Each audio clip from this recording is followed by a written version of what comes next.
નમસ્કાર દર્શક મિત્રો, સમાચારની વાત કરવામાં આવે તો ગરબાડા તાલુકાના સીમળિયા બુઝર ગામે ખેતરમાં ગવારસિંગ તોડતા યુવક પર દીપડાએ હુમલો કર્યો।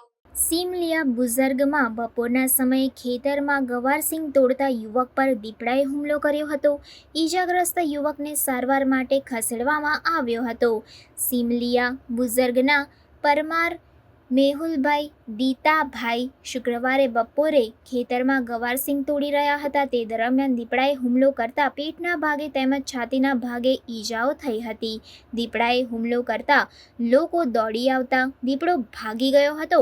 ઈજાગ્રસ્ત મેહુલભાઈને ગરબાડાના સામૂહિક આરોગ્ય કેન્દ્ર ખાતે સારવાર માટે ખસેડવામાં આવ્યા હતા। ઘટનાની જાણ વન વિભાગને થતાં તેઓ પણ ઘટના સ્થળે દોડી આવી કાર્યવાહી હાથ ધરેલ હતી।